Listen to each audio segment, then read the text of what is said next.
This meeting between Zelenskyy, Trump and JD Vance is a fantastic example of how the media, in my view, manipulates the way people think. Because it was very easy, it was golden in fact, for the media to take a few seconds snippet of a 50-odd minute interview or press conference between these three and sort of put their own spin on it, twist it, and when you see that, it is very easy for you to see the short clip, see the headline, and go along with the narrative that that's exactly what happened. It was disgusting, it was disgraceful, and you agree with what the headlines say. But it's not quite as simple as that. Now, I'm not pro-bullying anybody, and I'm not saying that they behaved impeccably or anything else, or that all of this shouldn't have happened. Of course, there are lots of views on that. But, as I said in my video yesterday, there is another side to this. So do go and watch my previous video, see the other side to it, but I have a few more comments to make in this video. Before we get started, I would like to say, please do subscribe to the channel if you like what I hope to be an unbiased and objective approach to these things, and regardless of whether it might sort of come to the fringes of upsetting some people, because that's what happens sometimes. As a barrister, as a lawyer, and as advocates, we advise people, we represent people, and sometimes the advice that we give is not what they want to hear, and very often we get criticism when we give advice that is negative. Negative meaning it's not in the client's favour. Even when I've been asked to do videos here, and someone said, can you please do a video on this subject? And I say, yeah, sure.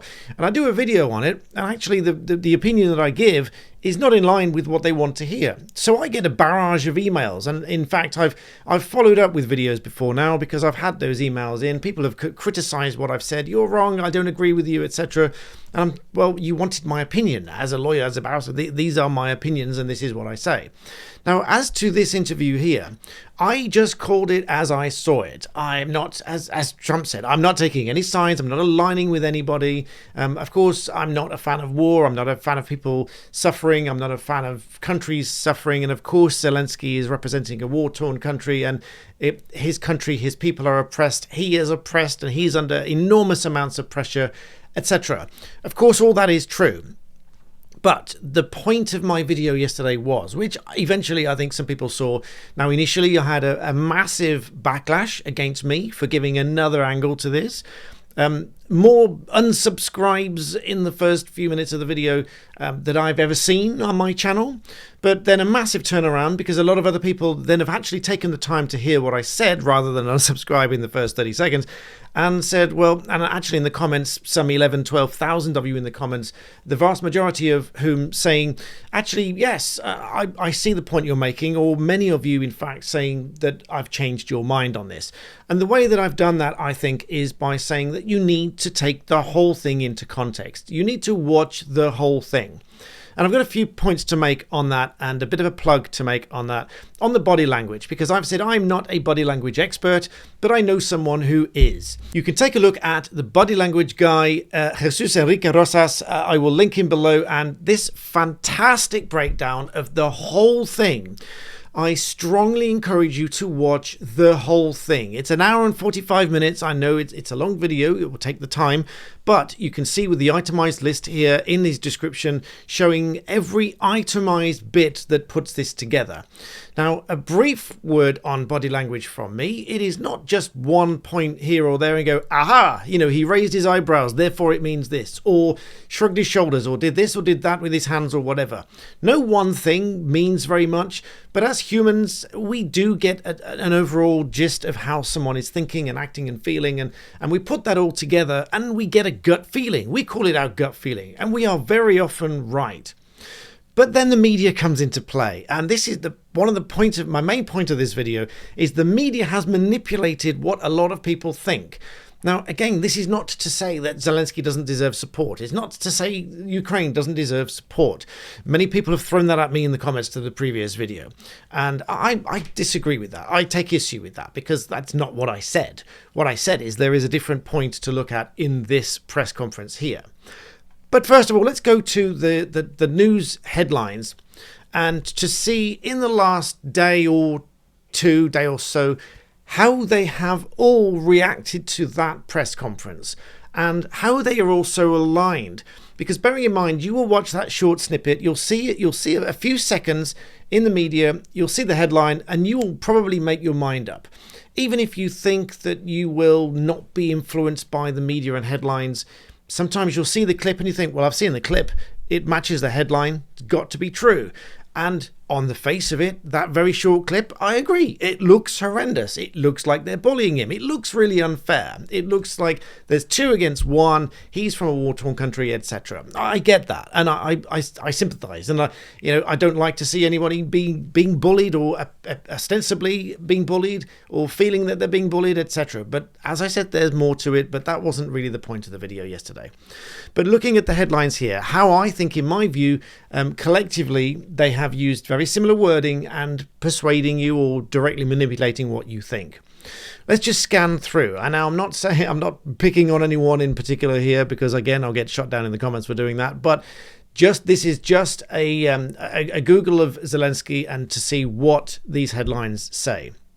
Now, just going down the list, you can see they're all broadly similar. The Guardian, you have full backing across the UK. Zelenskyy leaves Downing Street after meeting with Starmer, as it happened. The Independent, Ukrainians rally around President Zelenskyy after the Oval Office blowout. Le Monde, European leaders rally behind Zelenskyy after explosive exchange with Trump. Al Jazeera, Trump officials slam Zelenskyy as Western leaders rally around Ukraine. The LA Times, Ukrainians rally around Zelenskyy. Morocco World News, European leaders rally behind Ukraine Zelenskyy. DW, European leaders rally behind Zelenskyy. Evening Standard, European leaders rally behind Ukraine after White House clash. Another page of results. Jerusalem Post, Americans don't know the real situation. Ukrainians rally behind Zelenskyy. Again and again and again and again, you see the same kind of headline. So when you see that short snippet, a few seconds worth, and a headline, and they match, it is very easy and almost lazy, I don't mean that disrespectfully, but almost lazy to allow you to just think what they want. And unless you put your own independent thought into what happened and watch the whole thing, which is 40-something minutes long, you may miss something and you may miss the context. And so the reason that's important is when we are in court or when we are taking a witness through the whole context of an event and what happened, and we cross-examine and we pick apart, I always say this, and I'll come back to the body language guy in just a moment. It's very important, critically important that I highlight some things and then you go and watch it. But first, when we're in court, and by the way, please do subscribe. That counteracts the people that jump ship immediately and say unsubscribed and they just run off. Please do subscribe and I'll be very grateful. But when we're in court, I always say that when you watch the first half of a case, be that a civil case and it's the claimant's case, or it's a criminal case and it's the prosecution case, by the end of that, you should be relatively convinced that the claimant is right or the defendant did it or defendants committed the crime. You should be fairly convinced, because if they've done their job properly, they've presented the evidence to you, it's the way they want you to see it. Of course he did this. Of course it was like that. And I can give you an example. There's an example I use. I teach bar students occasionally, and the example I often give is 2 very different stories. I either use someone who's trained to use a weapon, and they're either a thug out in the streets or they're a soldier going out to war, and they are trained in different ways, using it in different ways, but many of the things might be the same.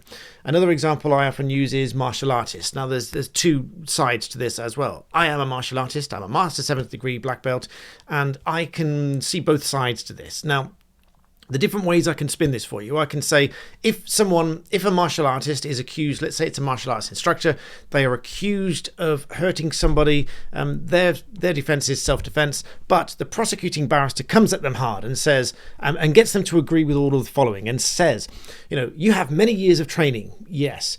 Therefore you are able to react very quickly. Yes. You're trained to react quickly. Yes. And when you react, you would react with more force than the average person because you have that training. You are capable of doing that. Yes? Yes. And so you add up all of these things, and at the end of that, they put the proposition, so you reacted very quickly with more force, instinctively, without thinking, and you attacked this guy with more force than the average person. That was not reasonable, was it? is their conclusion. Now, you may hear all that and you may be absolutely convinced that this person, clearly they reacted quickly, they didn't think about it, they used lots of force, they used their training, they got in there, they decked this guy, not a technical term by the way, but they attacked this guy, and therefore their defense of self-defense is not valid because it's not reasonable and proportionate force. So that is one side of looking at it. Now, the complete flip side, defense barrister might pop to his feet or her feet and say, to obviously it's their clients, so it'll be worded differently, won't be worded in closed questions, but they will say, how long have you trained for? And how do you react? How do you think? And the responses that might come from the martial arts practitioner or instructor then might be, well, I obviously can use a lot of force, but the force that I use is only just enough that I need to use because I'm so well trained at controlling it. And if you are someone that is spent years, and they might say, how many years have you spent training in this art? Well, I've spent 20, take me, I've spent over 30 years training in martial arts. How many times have you really hurt somebody in that time? And I might say, well, never. I've never really hurt anybody. The occasional accident in training, which happens because it's a contact sport. How many times have you been the aggressor in a situation? Well, never. I've never been the aggressor. How many times have you stepped in for somebody's defense? Well, 3 or 4 times, actually. I mean, this is real. Actually, 3 or 4 times I have stepped in for somebody's defense. Why was that? Obviously, a defense barrister's got to be open questions for their own client. Why was that? Why did you step in? Well, on a number of occasions, there was one, this is a real story, on one occasion, it was outside a nightclub. There were 2 guys who were ejected from the club by the bouncers, by the doorman. They were acting aggressively. I think they'd left something inside, if you know what I mean. And because they were really upset about that, they started attacking people outside the club. One of them started pushing these ladies around that were standing outside. And then the turning point for me was he struck one of the ladies in the face. And I could not stand and be a bystander. This is a real story. I could just not stand and be a bystander. So I stepped in. Initially, I tried to calm him down. I just said, no, look, this is not worth the argument. It's nothing to do with these ladies here. Then he turned to me and he was aggressive with me. And of course, then I had to defend myself. And that is how I would tell the story. And that is how someone in court might tell the story. So now you compare the two, and I won't waffle on too long about this, but you can see the point. There are 2 very, very distinctly different ways of portraying something. But now bring it back to this media point here. If all you see is a 10-second clip and a bunch of headlines that all say the same thing and they all match the clip, you may then easily, and I say lazily, not being disrespectful, just that you don't have to think about it. Their job is that you don't have to think. You just read the news and you get the news and you get the headline, you get what they want to think because they control what you think, or they aim to control what you think. In my view, at least. So then you see the clip, you see the headline, bam, and it matches. And therefore you are persuaded or directly manipulated into what to think. And all those headlines very broadly say the same thing. Same choice of words, same way of describing it, and all pointing to the same 10-second clip, which is gold for these companies because they go, there is the golden nugget. That is exactly what we want to show people. It's exciting, it's explosive, we can put a spin on it. A lot of people will hate him for it and all of that. Now, you may still watch all of my video and this video, yesterday's video, the body language guy's video. You may watch all of those and still think Donald Trump was a bully and still think Vance was a bully. That's absolutely fine. I'm not saying you shouldn't think that. But there is this other side to it. And all I am asking you to do as an advocate, as a barrister, very often I have to say things that people don't agree with, people don't like, people will criticize me for. I could have, taken the video down yesterday if I felt that there was a massive backlash, which there was a huge backlash to begin with. I could have taken it down to avoid the stress, but I think, no, that's my genuine opinion. I stood by it, so I left it up because I genuinely want people to see the whole thing and consider the whole thing. And if you consider the whole thing and you still think I'm wrong, absolutely fine. I've got no problem in someone disagreeing with me and thinking that I'm wrong. And I'm not saying for a moment that everyone should suddenly rally around Trump if that was not your view to begin with. But do consider the whole thing. And that's where I bring back in the body language guy. Let's take a very quick look. I'm not going to steal all his content because that's wrong, and that's for you to go and watch his video in full. And I strongly urge you to do that. Let's just have a skim down the timestamps here. So he's broken down. Now, the body language overall, it's not, as I say, it's not just one element, because I had people in the comments criticizing me. I'm not a body language expert. Stick to the law. Well, we're advocates, so a lot of what we do is certainly body language. We may not be considered experts in body language, but we can tell when someone's on the ropes. We can tell when someone's lying. We can tell where to press and where to dig and what to say and how to phrase questions that we get the answers we want. So all of these different body language gestures put together, yes, we can understand body language. And it's explained very well here by Jesus. So looking down here, you can see, let's go for the first odd reaction from Zelenskyy at 8 minutes and 19 seconds, and he explains that. The second odd reaction to ending the war. And these odd reactions to ending the war, I'll come to one snippet. This snippet is further along, where Trump is talking about bringing this to an end. And Zelenskyy has a weird reaction to Trump talking about peace and ending the war. I will play this short snippet for you. I'll mute myself, hopefully successfully without killing the video. Listen to this very, very short clip, and hopefully this entices you to go and watch the full thing. Whether you agree or disagree with what I said yesterday, but listen to this. Remember the key word when Trump talks about finishing the war?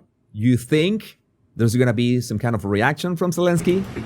We're not looking forward to sending a lot of arms. We're looking forward to getting the war finished so we can do other things. Eyebrow raise. So remember, Trump's focus is on ending the war and bringing peace. But there are numerous indications of body language here, which I saw and I conveyed to you very, very broadly, not nearly as detailed as this video, in my video yesterday. But again, listen to what he says about this. As I'm telling you, it's like, does the eyebrow raise has a direct meaning in itself, has many meanings. It's much easier to just take it as an emotional reaction. And what a coincidence. Trump speaks about finishing the war a third time. I'm pretty sure that he has said that more than 3 times, that a third time, and for a third time, we see an emotional reaction in Zelenskyy. So you begin to see that there's a pattern. And again, so the whole pattern, every time he's mentioned ending the war and going for peace, and anything that doesn't mean that he's, sending money and sending weapons and etc. to Ukraine. Trump said he's not in a rush. He's not keen on sending weapons to Ukraine, etc. because he wants to go for the peaceful route. And then it comes back to everything I said in my video yesterday. It culminated in that one point where Zelenskyy then said, well, what kind of diplomacy are you talking about? Now, there's a lot of people make valid comments in the comments to my video yesterday to say he's got a point. This, diplomacy hasn't worked, etc. But it's important to remember that it was 2019 when Zelenskyy signed the ceasefire, when Donald Trump was in office. It was 2022 when Russia invaded, and that's when Biden was in office. So when President Trump was talking about bringing peace and negotiation, and then Zelenskyy brought up diplomacy isn't working. Some people may still be right in the comments in their view that the diplomacy wasn't working and therefore they needed something else. But in my view, this is what really upset Zelenskyy, and that's what really made it kick off in that press conference. But you really do need to take the whole thing into account when really and properly analysing it. So I thank all of you for subscribing on my last video to support the channel, because obviously a lot of people were out to criticize my view on that just for giving another take. But as I say, I'm not taking sides. I'm not saying anyone's right and wrong. I'm just giving another point of view, because that is why I really think it did kick off in that press conference. And then the fallout from the media, in my view, trying to spin a narrative based on that short clip because that was easy to sell. And of course, it's easier to try and defend somebody in that situation when it's obvious that they appear to have been bullied in that press conference. And again, I'm not saying he wasn't. I'm not saying that you're wrong if you think that he was, etc. It's just another take. So again, do let me know your views. Don't just unsubscribe if you don't like something I say or you disagree with what I say. That is, just not really the right way of going about it. This is a proper conversation here. If you disagree with me, fine. We can move on and we're all adults. But I hope you found that useful. Do go and watch this video in full. It's a very in-depth video and I strongly urge you to watch it. So with that, thank you for watching. Please do subscribe to the channel and I'll see you next time.